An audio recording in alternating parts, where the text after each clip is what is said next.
Jealous ones envy. We all know that. And that's why in this video, I'm gonna be covering the law of envy from this book right here, The Laws of Human Nature by Robert Greene. Now there's some things we need to know about envy, such as why does it hurt so much? Such as when other people envy us, and also when we envy other people. Now I'm Ali from the Achieving Your Best Life YouTube channel, and without further ado, let's go ahead and get into this law of envy.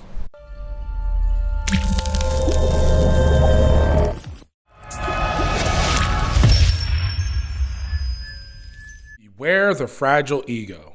The law of envy. We humans are naturally compelled to compare ourselves with one another.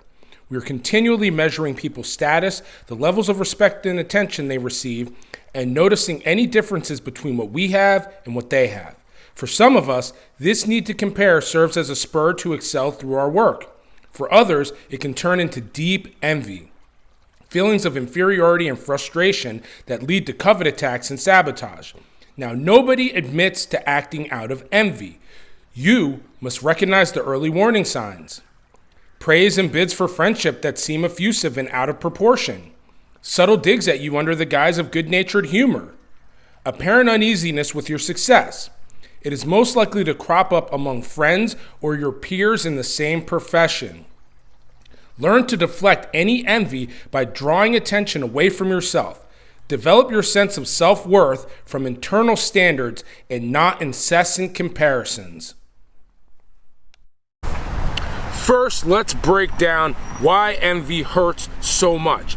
So basically, envy hurts so much because psychologically, the person who envies the other person must admit their inferiority and the other person's superiority. This creates a sense of unfairness in their mind and fosters a secret desire to injure, steal from, or sabotage the person that they envy. And in order to rationalize these deep desires to sabotage the person that they envy, they will concoct all sorts of stories in their mind to rationalize it, painting the envied person as a very unsympathetic character. So this is why it's so important to know if someone else envies us, because they are likely a candidate to sabotage us because of how envy works on the human psyche.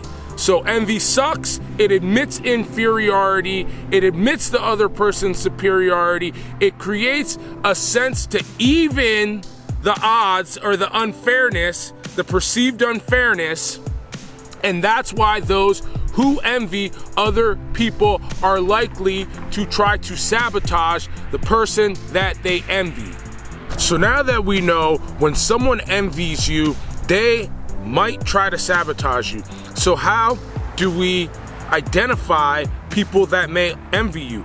All right, well, first and foremost, Robert Greene describes microexpressions. I'm gonna go ahead and cut to a reading about certain microexpressions you will see on people's faces to identify if they envy you. The eyes are indeed a telling indicator, but the envious microexpression affects the entire face. You will notice the envier's eyes momentarily boring into you with a look that suggests disdain and a touch of hostility. It's the look of a child who feels cheated. With this look, the corners of the mouth will often be turned down, the nose in a sneering, somewhat upturned position, the chin jutting out. Although the look will be a little too direct and held a little too long, it still will not last more than a second or two. It is usually followed with a strained, fake smile. Often you will see the look by accident as you suddenly turn your head their direction, or you will feel their eyes burning into you without directly looking at them. Now, Robert Greene also goes into this technique that I think is just ingenious. When you suspect someone of envying you, go ahead and give them your latest good news.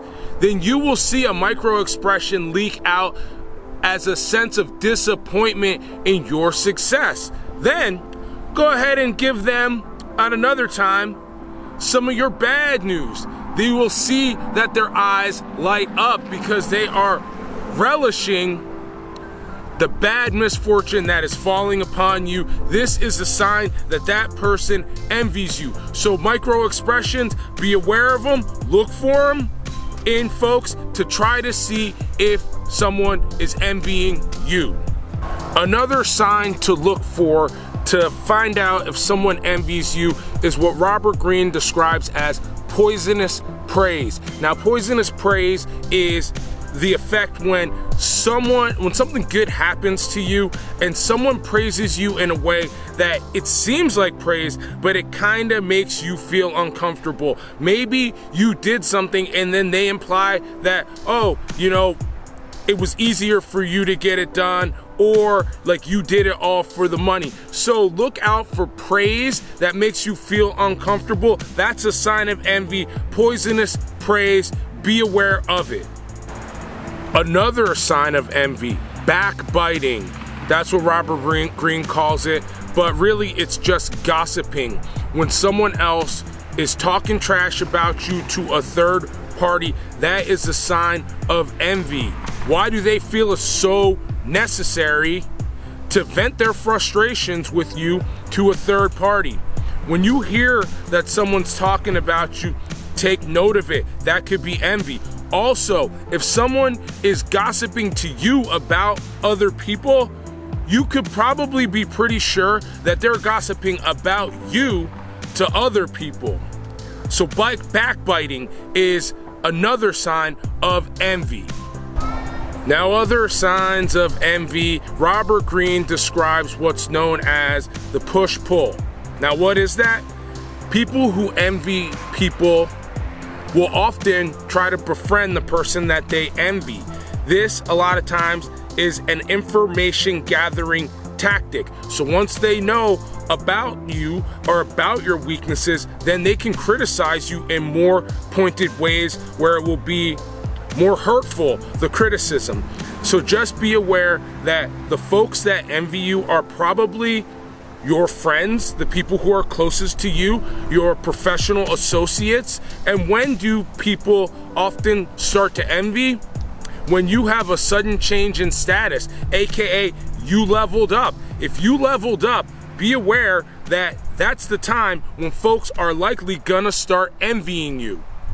So now that we know how dangerous envy is because folks might try to sabotage you, it's good to know some ways to try to deflect envy from other people. Now, one of the ways that Robert Greene says that we can deflect envy is to play up and emphasize the role that that luck had in our success. So from the law of grandiosity, we know that we don't achieve success without the help of other people and some level of luck. So play up that element of luck in your success. Also, don't go out there just flaunting your natural talents. Try to deflect envy so that folks are not trying to sabotage you. Never appear too perfect. I've already described this in another video. So deflect that envy as much as you can. Now, we've just discussed why envy sucks and why it's such a powerful emotion, and when other folks envy you, how you can recognize it and how you can try to deflect some of that envy. But what about when we envy other people? Well, Robert Greene gives 5 ways for us to deal with our own internal envy towards other people. Now, the first thing that he says to do is to move closer to what we envy. Why would you want to do that? Get close to the person you envy? Because by getting closer, you'll see that, you know, their successes also came with some sacrifices, and also that the grass may not necessarily be greener, pun intended, from where they are. So by getting closer to that family you think is so perfect or whatever, you'll realize that they have their own problems as well, and that will help us deal with our own envy. Another way that he says that you can start dealing with our own internal envy is the process of downward comparison. Now, what is downward comparison? Well, usually when we're envying someone, that person has leveled up from us. But what about those folks that are a level down from us? If we look at those people who have it worse off than us, who are struggling a little more than us, then we are able to gain more proper perspective, and that will help us to deal with our own internal envy.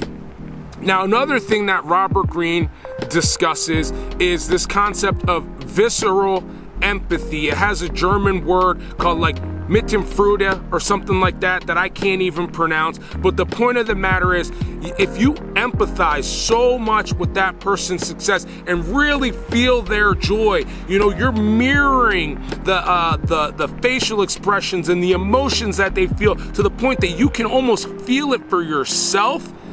That will really help you deal with envy. And it has a second benefit in that when you have that visceral empathy for that other person's success, you'll create a bond between the two of you, because empathy is just so rare in today's day and age. All right, the other one that I like potentially the most is to turn envy into emulation. Now, what does that mean? All right, so you're looking at someone who's leveled up. You envy that person.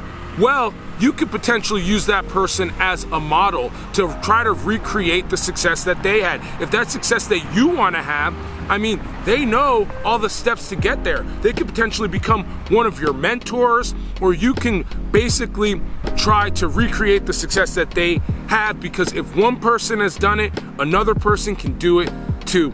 And finally, he talks about simply just appreciating human greatness, because you know there are some people out there that we envy that are just the pinnacle of human performance, and at that point we should just appreciate seeing the maximum level that our species can attain. All right, so now we've just talked about envy, why it works so powerfully upon us emotionally, when other people envy us, how to deflect it, and how to deal with our own envy for other people.